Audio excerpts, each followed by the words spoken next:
Hello guys, welcome to the LES. मेरा नाम रोहित है। इलेक्ट्रिसिटी चैप्टर हमारा चल रहा था। लास्ट वीडियो में हमने रेजिस्टेंस के बारे में सब पढ़ा था, रेजिस्टिविटी क्या होता है और रेजिस्टेंस किन किन फैक्टर पे डिपेंड करता है, किन किन पे करता है। याद है तुम्हें? रजिस्टर थोड़ा सा रिवीजन कर ले। रेजिस्टेंस किन किन पर डिपेंड करता है? रो, लेंथ और एरिया।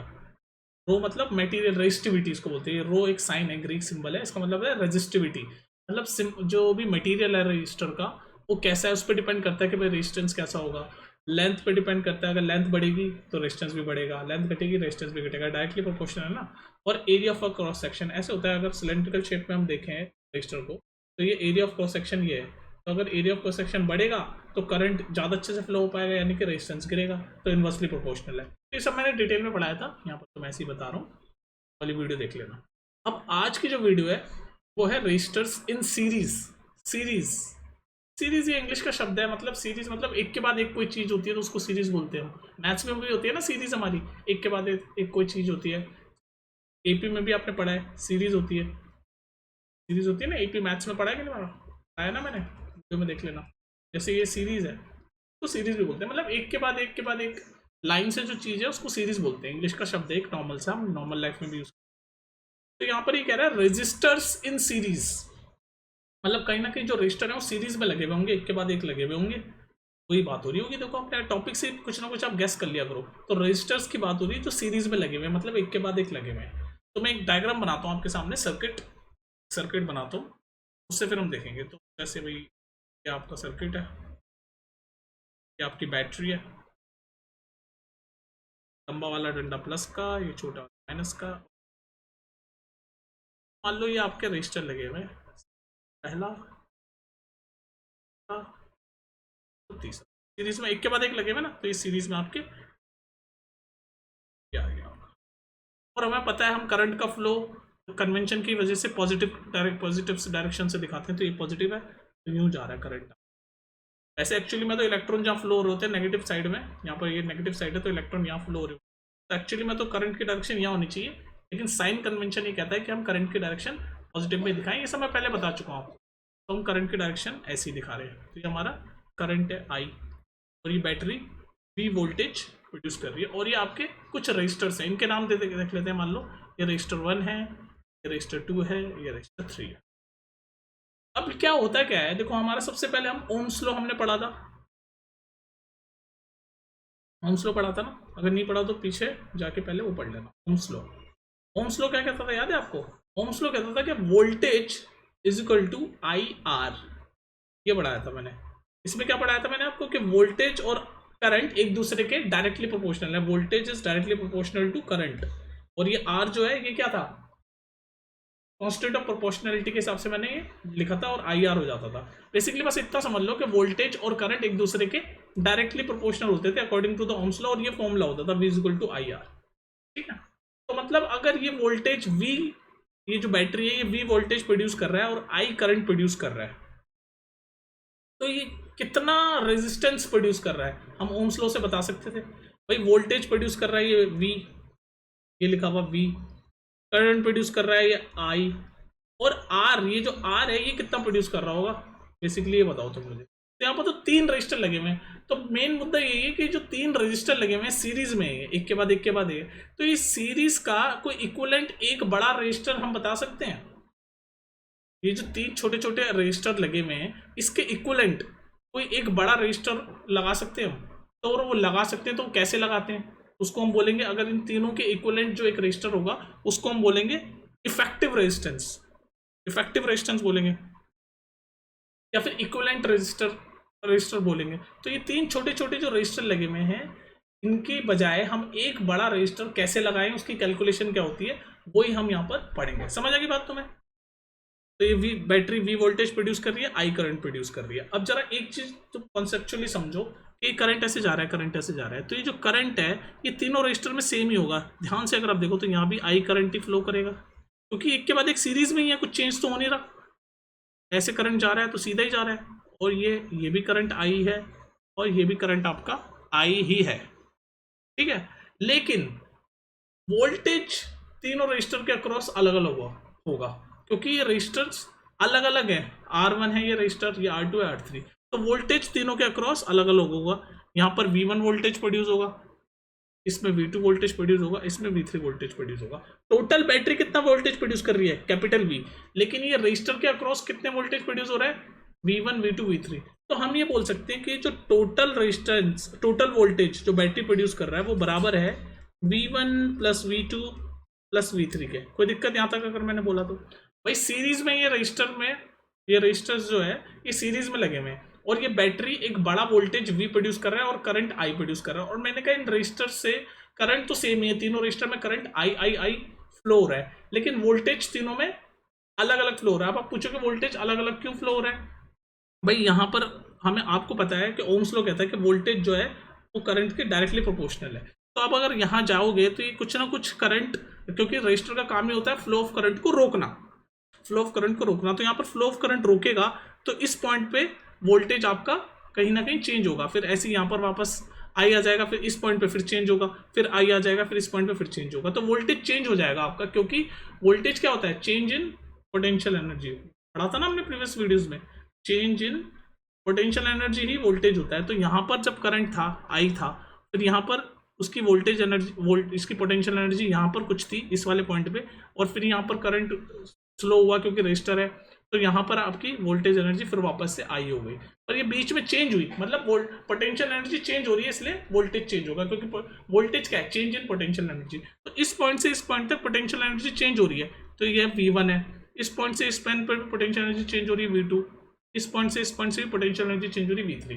ये तो हो गया डिटेल, लेकिन आप आसान भाषा में ये समझ सकते हो कि जब सीरीज में होता है रजिस्टर, तो उनके पास सीरीज में जब रजिस्टर होते हैं, जैसे यहाँ पर सीरीज में रजिस्टर है R1 R2 R3, तो वोल्टेज उन तीनों के अक्रॉस अलग होता है, तो उनका नाम दे दिया हमने V1 V2 V3। पर ये जो ओवरऑल वोल्टेज के तो इक्वली होगा, तो ओवरऑल वोल्टेज तो ये बैटरी प्रोड्यूस कर रही है, तो उसकी तीनों के सम के बराबर ही ओवरऑल वोल्टेज होगा, इसमें कोई दिक्कत नहीं है। ठीक है, यहाँ तक बात समझ में आ गई। अब मेरे को जरा एक चीज बताओ तुम लोग, तो अगर मैं हर रजिस्टर पे ओम्स लॉ लगाऊं तो ओम्स लॉ क्या होता है, ये V equal to I R. तो यहाँ पर V क्या है, V1, मैं अलग कलर से दिखा देता हूँ। यहाँ पर V1 क्या है, अरे यार ब्लू कलर आ जा, तो V1 I तो सेम ही है, I और रजिस्टर R1। तो यहाँ पर हमने ओम्स लॉ लगाया इस वाले रजिस्टर पे, तो ये बना V1 equal to I R1। यहाँ पर लगाएंगे तो V2 equals to I R2। यहाँ लगाएंगे तो Ohm's law V3 equals to I R3। और मैंने अभी आपको कहा कि वोल्टेज के V1 V2 V3 तो ओवरऑल वोल्टेज कैपिटल V के बराबर ही है। तो ये सारी चीजें अगर मैं यहाँ डालूं तो क्या बनेगा आपका, नेक्स्ट पेज पे डाल दो, कंफ्यूज तो नहीं हो गया? अभी हमने देखा कि V1 equals to I R1, V2 equals to I R2 और V3 equals to I R3। और हमें ये पता है कि ओवरऑल वोल्टेज छोटे छोटे वोल्टेज के सम के बराबर है। तो ये चीजें अब मैं इसमें पुट करूं तो क्या आएगा आपका, V equals to I R1 plus I R2 plus I R3। यहाँ तक कोई दिक्कत? कोई दिक्कत नहीं है। अब मैं यहाँ से I कॉमन लूँ तो क्या बनेगा आपका, R1 plus R2 plus R3 equals to V। ठीक है, अब यहाँ मैं चल रहा हूँ, अभी I को मैं उधर ले जाऊँगा तो V upon I equals to R1 plus R2 plus R3। अब ध्यान से देखो आप, ओम्स लॉ क्या कहता है, V equals to I R. Ohm's law क्या कहता है हमारा, Ohm's law V equals to I R, यानी कि V by I equals to R। तो ये V बाई आई यहाँ पर है, इसको मैं कैपिटल R यहाँ पर लिख सकता हूँ, तो आपका बनेगा capital R equals to R1 plus R2 plus R3। और ये कैपिटल R किस में है, ये सीरीज में S लिख देंगे, इसलिए शॉर्ट S, सबस्क्रिप्ट लिख देंगे S। तो आपका ये आ गई इक्वेशन कि जब भी सीरीज में रजिस्टर होंगे तो उनके जो RS बनाया कैपिटल वाला, ये क्या है, ये इक्विवेलेंट या फिर इफेक्टिव रजिस्टर, मतलब इन तीनों को हम बोल रहे थे ना शुरू में कि इन तीनों के इक्विवेलेंट अगर हम एक रजिस्टर बनाएं तो वो कैसे बनाएंगे, उसको कैसे कैलकुलेट करेंगे, तो वो ऐसे बनाएंगे कि अगर जब सीरीज में होते हैं तो इन तीनों रजिस्टर को आप ऐड कर दो तो उनके बराबर आए इक्विवेलेंट रजिस्टर आपको मिल जाएगा। तो वही तो हो रहा है यहाँ पर, इक्विवेलेंट रेजिस्टेंस मिल गया, इक्विवेलेंट रजिस्टर क्या मिल गया आपको, इक्विवेलेंट। तो ये जो इक्विवेलेंट, ये एस लिखा हुआ है क्योंकि सीरीज में है। पैरेलल जब हम पढ़ेंगे नेक्स्ट वीडियो में, उसमें ये ऐड नहीं करते, उसमें कुछ और करते हैं, वो हम पैरेलल में समझेंगे। तो जब भी सीरीज में आपके रजिस्टर हों, जैसे यहाँ 3 रजिस्टर थे R1 R2 R3, तो उसके इक्विवेलेंट एक रजिस्टर निकालने के लिए हमें सिंपली उन तीनों को ऐड कर देना है। बस इतनी सी बात थी, ये पूरा मैंने आपको एक्सप्लेन किया था। डेरिवेशन समझ सकते हो आप इसको कि हम यहाँ तक कैसे पहुंचे। क्वेश्चन आपके इसके थ्रू होंगे। बात समझ में आ गई आपको? अब कुछ पॉइंट हैं जो आपको समझ आने चाहिए कि जब सीरीज में रजिस्टर होता है, रजिस्टर्स जब सीरीज में होते हैं, तो हमने पढ़ा, बस वही मैं लिख रहा हूँ दोबारा। रजिस्टर्स इन, जो भी हमने पढ़ा उसको मैं पॉइंट्स में लिख रहा हूँ ताकि आपको याद करने में इजी हो जाए। तो जब रजिस्टर सीरीज में होते हैं तो क्या होता है, करंट सेम होता है, current is same, current is same through all the register. Her register पे करंट तो सेम होता है थ्रू द रजिस्टर। ये बात याद रहेगी तुम्हें। जैसे हमने देखा ना यहाँ पर करंट सेम ही है, देख लो सब में, ये करंट आई ही है, आई ही है, आई, करंट सब में सेम है, लेकिन वोल्टेज अलग अलग है। V1 V2, इस रजिस्टर में V1 हो गया, इस रजिस्टर 2 में वोल्टेज V2 हो गया, रजिस्टर 3 में वोल्टेज V2। ये आपको याद रहना चाहिए। करंट सेम होता है through all the register, voltage is different in different register, is different in different register. ये दोनों चीजें आपको पता होनी चाहिए। और एक बार बताऊं, ये सीरीज की बात हो रही है, पैरेलल में इसका उल्टा होता है। पैरेलल में करंट अलग अलग होता है, वोल्टेज सेम होता है, लेकिन अभी आप सिर्फ सीरीज पे फोकस करो। सीरीज में क्या है, करंट जो है वो सेम होता है हर रजिस्टर पे, पर वोल्टेज जो है वो डिफरेंट होता है हर रजिस्टर पे, ठीक है।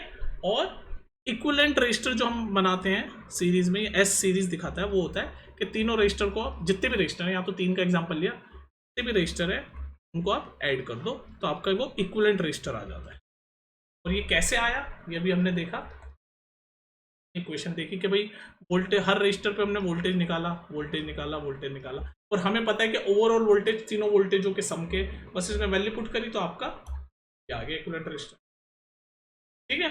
तो ये था रजिस्टर इन सीरीज। अब इस पे क्वेश्चंस कैसे आते हैं वो देख लेते हैं। मेन तो क्वेश्चंस की बात है, क्वेश्चंस देख लेते हैं।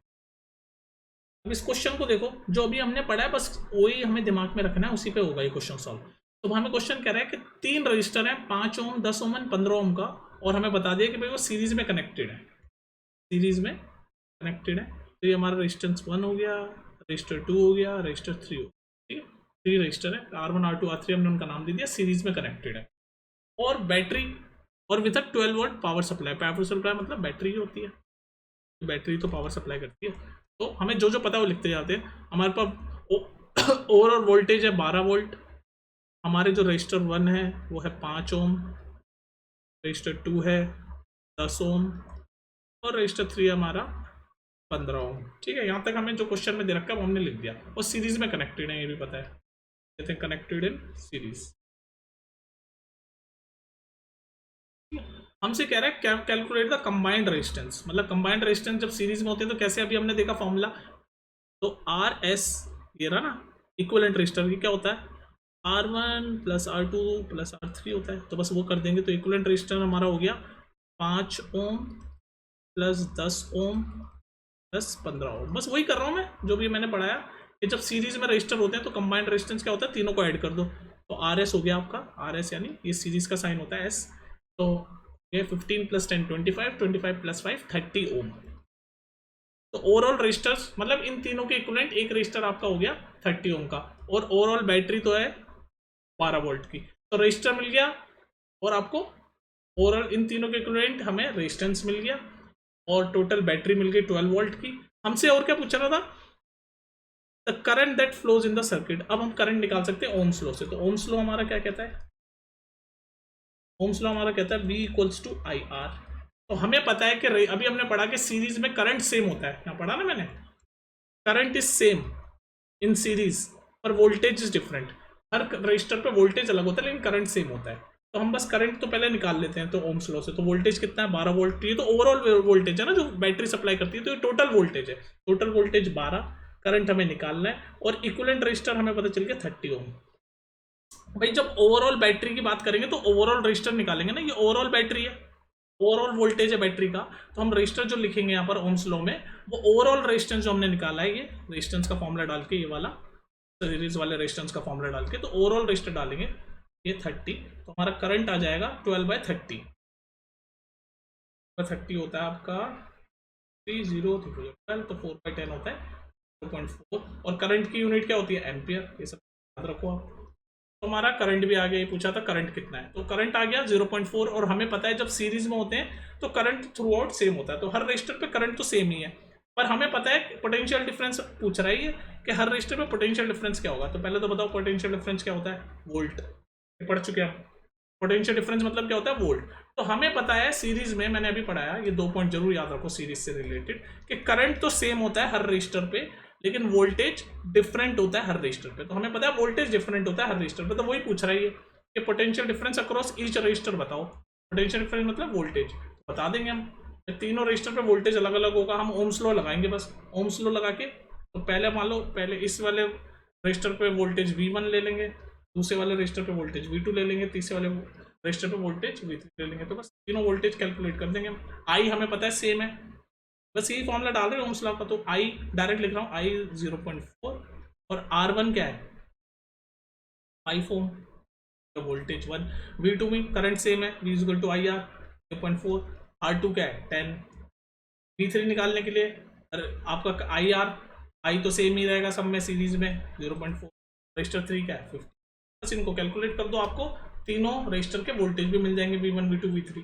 तो 0.4 इंटू 5 जब करेंगे तो क्या होगा आपका, 0.4 इंटू 5 होगा आपका 2। V1 आ गया आपका 2 वोल्ट। V2 क्या है 0.4 इंटू 10 डेसिमल से, तो V2 आ गया आपका 4 वोल्ट। V3 कितना हो गया 0.4 इंटू 15, तो 0.4 इंटू 15 होगा ये आपका 6, 10 हटेगा, 60/10 10 6 हो जाएगा। V3 आ गया आपका 6 वोल्ट। तो V1 plus V2 plus V3 आपके ओवरऑल बैटरी के वोल्टेज के बराबर होना चाहिए, क्योंकि जैसे मैंने आपको यहाँ बताया था, देख लो कि ओवरऑल वोल्टेज तीनों रजिस्टर के जो वोल्टेज है उसके सम के बराबर होना चाहिए। तो वो चेक कर लेते हैं ताकि हमें पता चले कि जो हमने अलग अलग वोल्टेज निकाले वो सही भी है कि नहीं है। तो हम चेक कर लेंगे, हमारा V1 आया 2 वोल्ट, V2 आया 4 वोल्ट, V3 आया 6 वोल्ट। तो हम ओवरऑल वोल्टेज के बराबर होना चाहिए हमारा V1 plus V2 plus V3। तो ओवरऑल वोल्टेज बैटरी कितना सप्लाई कर रही है 12 वोल्ट। तो ये चेक कर लो, V1 है आपका 2, V2 है आपका 4 और V3 है आपका 6। तो 6 प्लस 4 10, 10 प्लस 2 12 वोल्ट, यानी कि ओवरऑल वोल्टेज के बराबर है। इसका मतलब ये सही निकाले हमने, जो इंडिविजुअल हमने अलग अलग रजिस्टर पे जो वोल्टेज है। ठीक है, तो कॉन्सेप्ट आपको समझ आ गया। ये सीरीज का इसी टाइप के क्वेश्चंस आएंगे। आप बस दिमाग में ये ध्यान रखना जरूर कि जो सीरीज में जब रजिस्टर लगे होते हैं तो करंट हर रजिस्टर पे सेम होता है, करंट सेम रहता है, करंट चेंज नहीं होता, पर वोल्टेज हर रजिस्टर पे अलग अलग होते हैं। और सीरीज पे जब हम रेजिस्टेंस होते हैं तो उनका इक्विवेलेंट रेजिस्टेंस हम उन तीनों को सम करके इक्विवेलेंट रेजिस्टेंस हम निकाल सकते हैं। ठीक है, ये चीज याद रखो, और कुछ भी दिक्कत हो तो नीचे कमेंट सेक्शन में पूछ ले। चलो फिर मिलते हैं नेक्स्ट वीडियो में, टेक केयर।